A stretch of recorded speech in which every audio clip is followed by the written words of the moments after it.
Hello friends, कैसे हैं आप सब लोग। आई होप कि आप सब लोग ठीक होंगे और मैं भी बिल्कुल ठीक हूँ। तो 2-4 लोगों के कुछ ऐसे कमेंट्स थे जिनके मैंने सोचा इस वीडियो में मैं सबसे पहले रिप्लाई दूंगी, उसके बाद मैं अपना रिएक्शन वीडियो शुरू करूँगी। तो आजकल सरोज भाभी और अरमान मलिक की फैमिली के ऊपर जो कंट्रोवर्सी चल रही है उस पर मैं भी रिएक्शन दे रही हूँ अपने हिसाब से, अपना एक नज़रिया शेयर करते हुए और करंट व्लॉग्स और करंट कंटेंट के बेस पे। तो वहाँ पे कुछ 3-4 लोग हैं जो रेगुलर आके हर वीडियो पे आके एक ही कमेंट कंटिन्यूशन में कर रहे हैं कि आप अरमान की चमची हो, और कुछ लोग कह रहे हैं कि ये बताइए अरमान ने आपको कितने पैसे दिए हैं।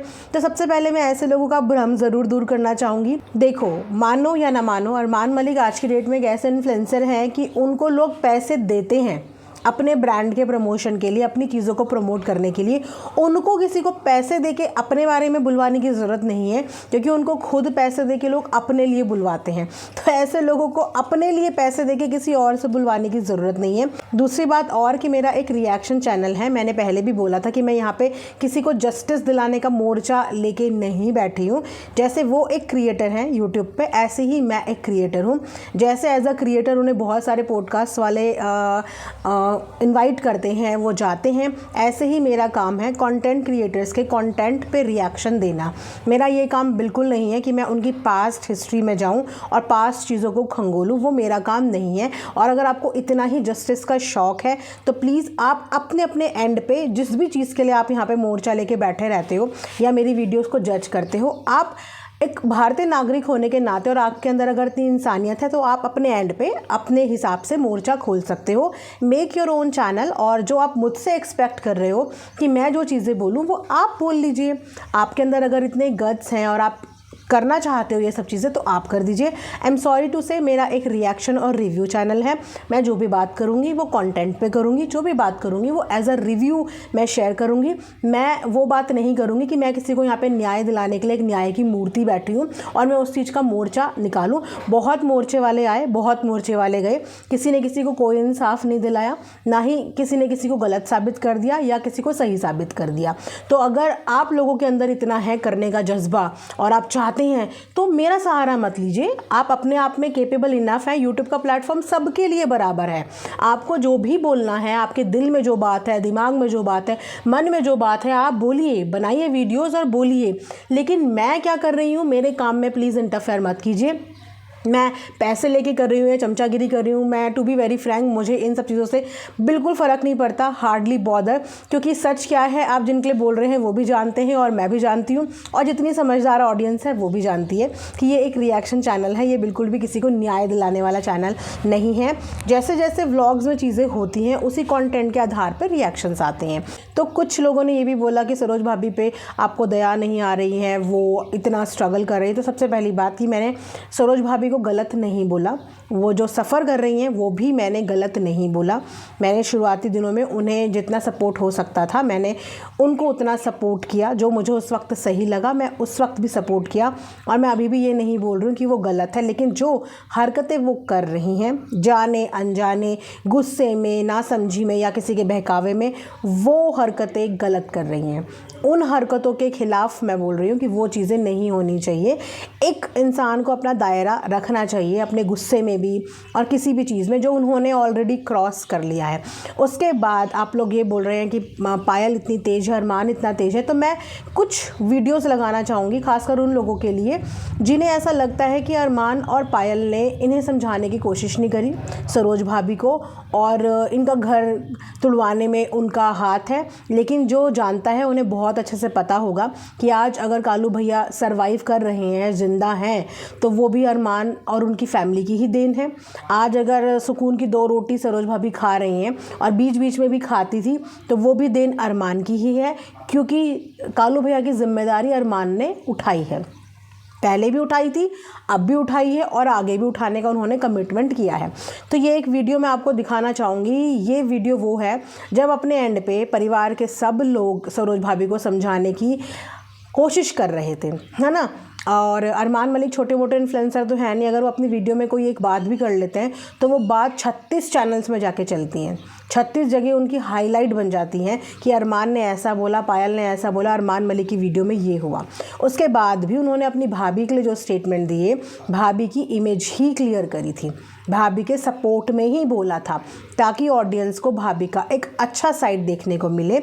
लेकिन भाभी ने जो बीते दिनों चीज़ें करी वो उन्होंने अपनी इज्जत अपने हाथ से डुबाई है। अरमान की फैमिली का इसमें कोई भी इन्वॉल्वमेंट नहीं है। आप पहले पायल के शब्द देखिए और आपको खुद समझ में आएगा कि किस हद तक इन्होंने तो अपनी भाभी का घर बचाने की और उनको रिस्पेक्ट देने में कोई कमी नहीं की। मैं यहाँ पे वो वीडियो की एक छोटी सी क्लिप लगाती हूँ भाभी के बारे में कि भाभी का ब्लॉग उन्होंने देखा था। तो मैं यही कह रही हूँ कि देखो, इंसान को ना अपना ध्यान खुद ही रखना पड़ता है। इंसान पीछे से सपोर्ट कर सकता है हर चीज में, पर देखो अगर रोटी खानी होगी, भूख लगेगी तो हम खुद ही खाएंगे ना, कोई बार बार आके तो हमारे मुंह में देगा नहीं। तो मैं यही कहना चाहती हूँ भाभी आपसे भी उतना ही प्यार है जितना कालू भैया से प्यार है। बस हमारे लिए पता नहीं क्या मन में आप सोच के बैठे हो, क्या नहीं बैठे हो, वो आपको मेंटालिटी जो है ना अलग करनी पड़ेगी। आप हमारे लिए वही हो जो हम पहले थे। हम बोलते थे हमारे घर में बड़ी है तो सिर्फ भाभी है, और आपका नाम हम हमेशा लेते हैं, अपने ब्लॉग्स में भी लेते हैं। तो बस आप हमें अपना समझो, मानो। लोगों को कहने से कुछ नहीं होगा। आप घर छोड़ के गए तब भी हमने आपको समझाया था क्या ऐसा मत करो, क्या हुआ नहीं हुआ। अब भैया की जो दिक्कत है, भैया की दिक्कत यही है जब वो हासिल में पहुंचते हैं, वैसे वो ठीक होते हैं, हासिल में पहुंचते हैं, साथ वाले नशे करा देते हैं, फिर वो दिक्कत करते हैं, फिर वो मार पिटाई होती है, घर में तोड़ा तोड़ी होती है। अब आप उस घर से निकल गए हो तो मेरे हिसाब से सब अच्छा हो गया। यहाँ पे कालू भैया भी कोई नशा नहीं कर रहे हैं, अच्छे से रह रहे हैं, आप लोगों को मिस भी कर रहे हैं, आप लोगों आपको फोन भी करते हैं, पर आप उनका फोन नहीं उठाते हो। तो चलो नाराजगी है, नाराजगी दिखाओ, मैं नहीं कहती नाराजगी मत दिखाओ, आपने बहुत कुछ झेला है, पर एक बार फिर सोचना कि बच्चे जो है शायद बच्चों को भी इतने सरल साधारण शब्दों में पायल ने सारी बातें उन्हें समझाने की कोशिश करी, उनको एक आईना, एक रियलिटी चेक देने की कोशिश करी, साथ ही साथ उनको इज्जत भी दी। और इससे पहले भी अरमान ने जो वीडियो कार के अंदर बनाई थी उसमें भी हाथ जोड़ के भाभी को पूरी रिस्पेक्ट और पूरी इज्जत दी थी। तो उन्होंने अपनी किसी भी वीडियो में इनकी इज्जत ख़राब नहीं करी, इनफैक्ट बचाई है। वरना वो चाहे तो एक रॉन्ग स्टेटमेंट दे दें और उनके एक रॉन्ग स्टेटमेंट पे कितने लोग सरोज भाभी को क्रिटिसाइज़ करने के लिए, नेगेटिव बोलने के लिए आ जाएंगे। लेकिन उन्होंने सरोज भाभी की अपनी हर वीडियो में तारीफ़ ही करी है, उनको इज्जत ही दी है। लेकिन वो कहते हैं ना कि इज्जत किसी किसी को हज़म नहीं होती, तो वो चीज़ें उन्होंने करी है। उसके बाद जब इन्होंने ये वीडियो बनाई थी सुनीता दीदी वाली, उसके बाद भी कुछ लोग कह रहे थे कि अरमान का रिएक्शन कहाँ पे आया, उन्होंने देखा नहीं। तो वो क्लिप भी मैं अरमान की आपके लिए यहाँ पे आगे लगा दूँगी कि उन्होंने भी रिएक्शन दिया, लेकिन किस तरीके से रिएक्शन दिया कि सामने वाले को बुरा भी ना लगे और एक मैसेज भी कन्वे हो जाए कि अभी भी संभल जाओ, क्योंकि परिवार एक ही है। अगर आप ये सोचो कि मैं इसकी इज्जत उछाल के या इसकी प्रिवेसी खोल के मैं बड़ा बन जाऊंगा, तो जी नहीं, आप बड़े नहीं बनोगे। सबसे पहली बात कि एक ही मोती से ये सारे के सारे बंधे हुए हैं। दूसरी बात कि अगर आप उनको बुरा बोलोगे तो कल को रास्ते में चलने वाले 4 लोग आपको भी कहेंगे अच्छा अच्छा ये तो सुनीता की भाभी है, अच्छा अच्छा ये तो सरोज की ननद है, ओ हो ये तो अरमान मलिक का परिवार है। इस तरीके से रिश्ते एक दूसरे से कनेक्ट होते हैं। तो एक के ऊपर कीचड़ उछालने का मतलब है कि आप पूरे परिवार के ऊपर कीचड़ उछाल रहे हो। तो यहाँ पे अरमान मलिक का वो स्टेटमेंट देखिए जो इस गंदी वाली लड़ाई के बाद अरमान की साइड से आया था। हालांकि वो चाहता तो इस पर बहुत अच्छे से रिएक्ट कर सकता था। जैसे आपने देखा होगा कि जब वो अपने पे आता है तो वो किसी भी इन्फ्लुएंसर को नहीं छोड़ते।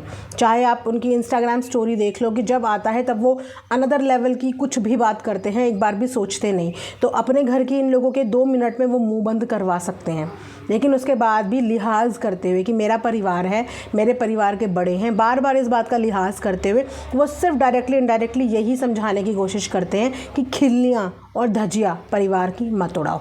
ये उनका स्टेटमेंट है, आप लोग यहाँ पे देखिए। भाई की पहले घरों की लड़ाई ना घरों में रह जाती थी, अड़ोसी पड़ोसी सुनते थे 2-4 लोग, पर आज की लड़ाई क्या है ना सोशल मीडिया पे है। उनको लगता है जो कमेंट में लोग आके लिखते हैं ना नाइस, आपने ठीक किया, बहुत बढ़िया किया, तो लोग ना और ज्यादा जोश में आ जाते हैं और उसके बाद क्या करते हैं कि अपने घर की ही खिल्लियां उड़ाने लग जाते हैं। चलो मुझे तो फर्क नहीं पड़ता, मैं तो ये बोलता हूँ कि भाई जैसा करोगे वैसा भरोगे, चाहे वो कोई भी हो, मैं हूँ, गोलू है, पायल है, XYZ। बस यही बोलूंगा कि जीवन में अगर आप कामयाब हो जाओ ना, उस फील्ड को, उस लाइन को अपनी फैमिली से कोशिश। अब आप बताइए, आपने पायल का स्टेटमेंट देखा, आपने अरमान का स्टेटमेंट देखा, और कहीं ना कहीं जो सुनीता दीदी और सपना ने बैकआउट किया है या वो चुप हो गए हैं, वो भी अरमान की लिहाज में किया होगा या अरमान ने वहाँ से उन्हें समझाया होगा, इसीलिए वो चुप हुए होंगे। क्योंकि अगर अपनी पे आए तो सुनीता दीदी भी चुप होने वालों में से नहीं है, और अगर अपनी पे आए तो सपना भी चुप होने वालों में से नहीं है। लेकिन कहीं ना कहीं उनको भी अरमान ने ही चुप कराया होगा।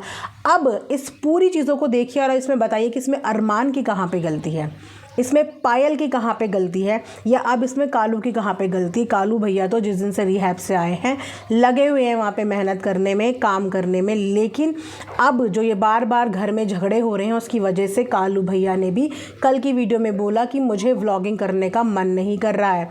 व्लॉग भी एक ज़रिया है उनको बिज़ी रखने का।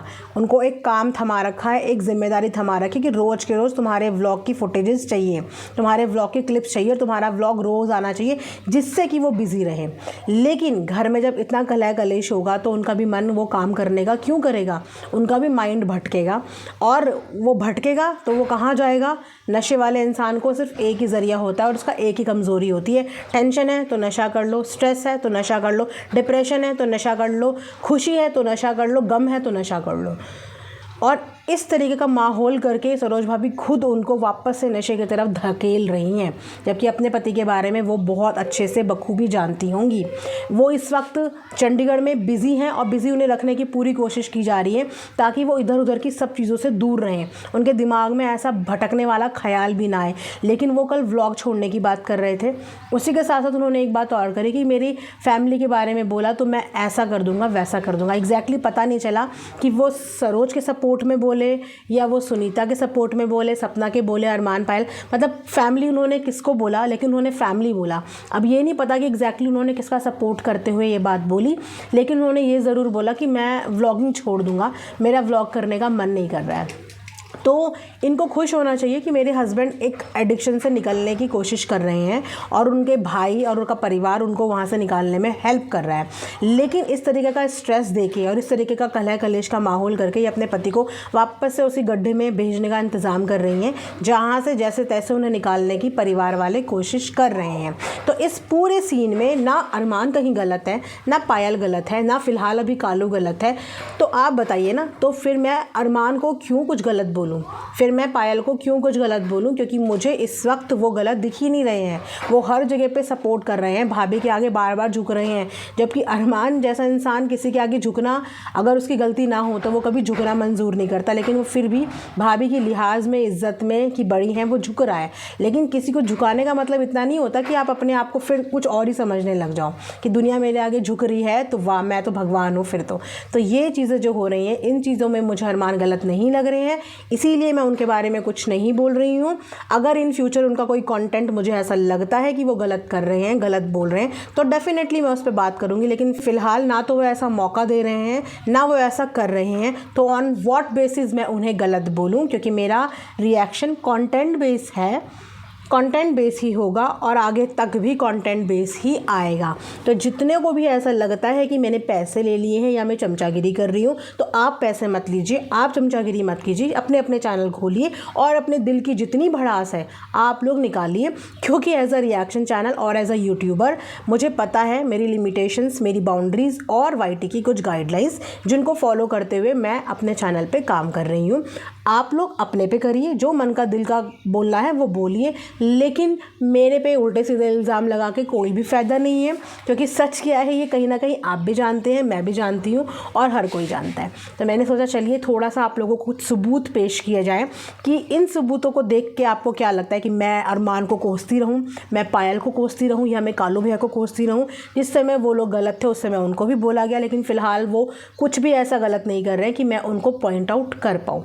तो ये था आज का एक रिएक्शन। आई होप आप लोगों को पसंद आया होगा और जो चीज़ें मैंने दिखाई वो चीज़ें देख के आप लोगों के भी जहन में ख्याल आया होगा कि जी हाँ, यहाँ पे कौन गलत है और कौन सही है। सही गलत को परखने की आप लोगों के अंदर भी उतनी ही समझ है जितनी मुझ में है।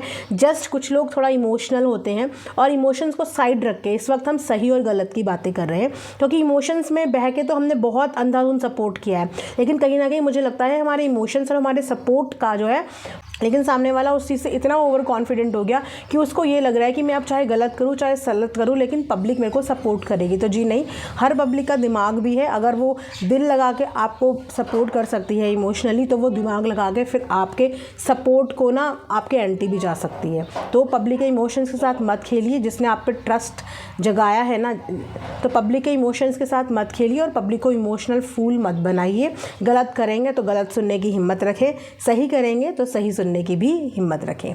ये था आज का एक reaction video. Thanks for watching earth mom Dehradun.